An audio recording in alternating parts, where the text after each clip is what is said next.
So, the Tiny Whoop.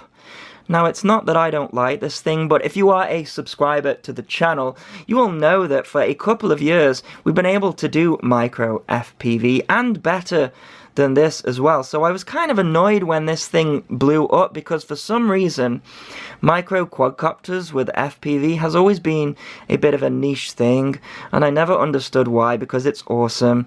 If you have seen the previous builds on my channel, I've been able to imitate a 250 quad, but in a micro size, which is better than this thing. But it seems to have blown up, and it's something that flies, so I guess I need to be a fan of it. So why do I think that this thing blew up? Well, you see, it's basically just a blade inductrix, and that uses the DSM-2 protocol, which means that you can bind it easily to standardized transmitters such as the Spectrum transmitters, or if you have a Taranis with a Spectrum module in it, then you can easily bind to it. So I think that's why it is popular, because it's easily available to bind to transmitters that are popular. So what do you get with this as a blade inductrix? Well, you get a 150 milliamp battery, which is tiny. You've got a micro JST connector there. I think it's 1.25 pitch. You get a charger, and of course it comes with a top on. Now what people do is they remove the canopy and they get one of these, which is a tiny micro FPV camera. They bolt it on the top either using rubber bands or hot glue, and then you attach it to the battery connector on the board, and you use your fat shocks to FPV, and it's a pretty nice setup. Something that people are doing as well is they are removing the motors and installing more powerful ones. I haven't done that here.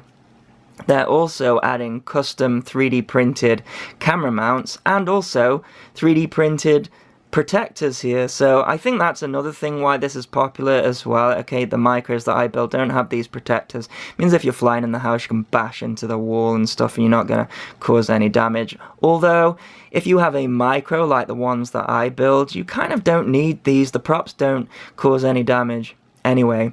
But this thing costs around about £35, which is quite expensive for what it is. So, as of all things that become popular, there has to be a clone. And that, of course, has happened with the Eachine E010. And if you look at the picture, it is almost identical. Let's take it out of the box and see what you get. Oh, it's falling out already. Looks like a USB charger. Some blades, which look identical to the Tiny Whoop or blade inductrix, whatever you want to call it. I guess this is just a blade inductrix at the moment because it doesn't have the camera on the top. So yeah, you've got some blades there. Let's take it out of the box and let's have a look at it. And if we compare it to the blade, it is pretty much identical. I think the flight controller is in a different orientation. The battery, it looks bigger, but it's not. It's 150 milliamps, and it connects via this connector here in the back. And it's a different type of connector to the Inductrix battery there, so you can't mix and match, which I'm fine with. It looks like the motors are the same size. I think the Eachine is a little bit bigger. So the Eachine is like $10, which is ridiculous. But I think they have missed a trick here, because the transmitter is one of these, you know, what we're used to, the nano transmitters. One thing I did like about the transmitter is it takes AA batteries instead of AAA. I hate AA batteries. I have to borrow them from the TV remote controller, and that never goes down well. But it is using a protocol that is not compatible with DSM-2. So, you know, it's alright. Of course you don't have, you know, normal gimbal sticks. These are just like Xbox controller pots here. And the other thing that you don't get with the Eachine is acro mode. So, with the Inductrix, Tiny Whoop, whatever you want to call it, there is an acro mode. It's very docile though, and you don't really use it. You see, this is really for flying indoors, and you can't really fly acro indoors because it drifts a lot more than angle mode would, or stability mode, whatever you want to call it. So we can really write off acro mode, as when I fly this, I don't fly with acro mode. Yeah, so this doesn't have acro mode, it has just stability mode. I guess if they were truly wanting to clone it, they should have given it the same features, but it's not too bad, you know, it still pretty much looks the same. I like the color in green as well, by the way. So for the controls, we have two different rates, so which is on this button here, and they are sort of very docile to medium rates, which is about what this one is really, so about the same when it comes to rates. We have a flip button, which we're more used to with these sort of toy grade style quads, and you also have headless mode and one key return. I'm not interested in that anyways. You don't have anything on the buttons there. Now you may be thinking, can you somehow bind this to a different transmitter? And you can. The guys over at Deviation TX have hacked the protocol for this. You have to download the latest nightly build, and if you go into the MJX protocol and select E010, you can bind to this. So I am going to get a similar experience to this because I combine this to the Devo 7E and I combine this to the Devo 7E, therefore making it now very similar. So that would be a good reason to get this $10 one over this, you know, £35 one, which, you know, is quite expensive. So what I'm going to do is I'm going to remove the top off this, and I have got two of these cameras, and I'm going to compare these two together to see if it's worth spending the extra. Of course, you know, if you do want to fly it like this, then I think this is £40. Then to do the mod, it's really difficult. I did a video on how to mod this. I'll link it in the below, but it's not easy. So I can see why this is very popular, but I think this is becoming popular as well. And the only reason that I'm flying with this is, well, I like the gimbal sticks, but I also don't fly mode 2, which is what this transmitter is in. Well, I've been trying to fly mode 2, but I still fly better FPV indoors, where you're having to thread the needle in mode 1. So I guess if you're not too bothered about gimbal sticks and you fly mode 2, then you can stick with this controller. Stick a FPV camera on the top. If you've already got some fat sharks, you have an indoor flyer for a relatively low price. So I'm going to stick these cameras on here, and I'm going to fly this one and then fly this one and see which I think is the best.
So I've got to give this one to the Eachine.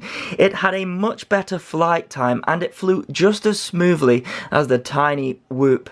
I'll put a link in the description of where to buy it, and these cameras as well, they are just absolutely brilliant.